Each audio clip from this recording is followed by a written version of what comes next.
नाही साहेब, तसं काहीच नाही. ते एकदम खोटं आहे. जो काही आरोप करताय तो अतिशय खोटा आहे. कुठेही मी त्यांना भेटलेलो नाहीये आणि शालार तायडे हा माझा 2022 निघाला होता.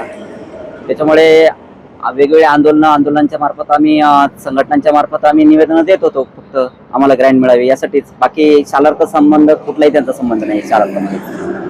तुम्ही कधीपासून त्या संस्थेत काम मी करता, कसा लढा दिलेला आहे सगळ्या अतिशय 2009 सालापासून त्या संस्थेमध्ये काम करतोय.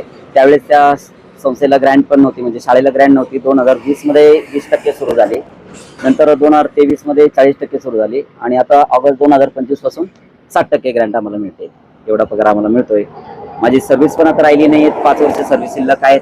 मला वाटत नाही मी आता परमनंट होईल, कारण शासन कधी ग्रँड देतं, प्रचलित नियमांना टप्पा देत नाही. त्याच्यामुळे मग कधी पुढचा टप्पा वाढेल हे पण माहित नाही.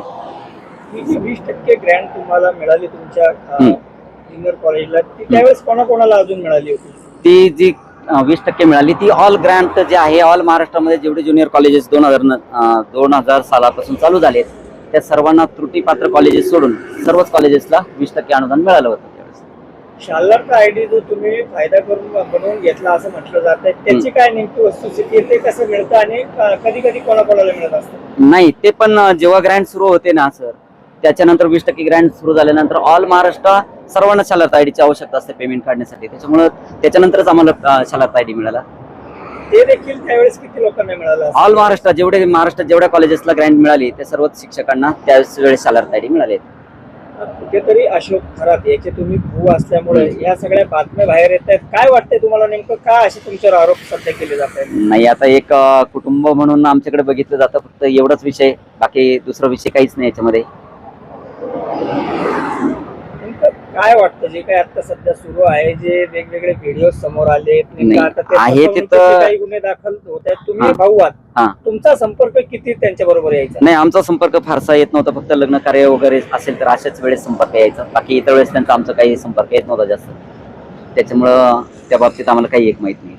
तुम्ही आता एक शिक्षक आहात. हो हो, मुलांना घडवण्याचं शिकवण्याचं काम अगदी बरोबर. हो हो. जे अशोक खरात आहेत तुमचे भाऊ, यांच्याही शिक्षणावर मोठी चर्चा सध्या सुरू आहे. काय नेमकी वस्तुस्थिती आहे? नाही, आता त्यांचं शिक्षण त्यांनाच माहिती काय आहे, कारण मी माझं शिक्षण इथे झालं.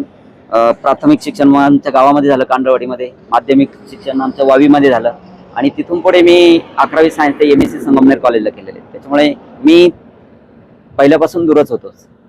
ते घरातून निघून गेले होते, हे तर सत्य आहे ना?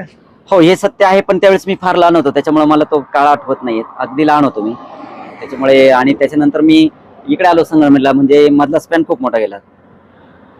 म्हणजे जे काही आरोप होत आहेत त्याच्याने आता तुम्हाला त्रास होतो, असे जे आरोप अचानक केले जात आहेत? आता हे खूप वाईट वाटतं मनाला. असं व्हायला नाही पाहिजे आरोप, कारण शालार्थमध्ये याचा कुठलाही काही संबंध नाही. मी 2009 पासून नॉन ग्रँटलाच काम करत होतो, त्यामुळे ते वाईट वाटणारच आहे थोडंसं. किती जण आहात तुम्ही आणि काय कोणाचं किती शिक्षण झालेलं आहे आणि काय नेमकं? सर, माझं स्वतःचं MSc BEd शिक्षण झालेलं आहे आणि मी जर असा फायदा घ्यायचा असता तर मी आता विनानुदानितलं काम करत नसतो किंवा टप्प्यावर काम करत नसतो. मी 100% पगार घेतला असता, पण त्यातला कुठलाही फायदा मी घेतलेला नाही. माझी मिसेस जी आहे, माझी पत्नी, ती पण MA BEd आहे. ती बऱ्याच वर्षापासून तिचंही कुठेही काम झालेलं नाही.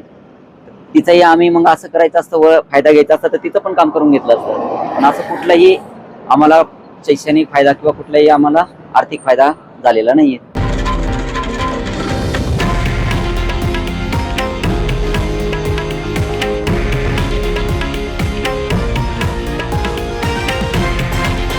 हे आहे देशातील नंबर 1 न्यूज नेटवर्क आणि आपण पाहत आहात TV9 मराठी, एकमेव.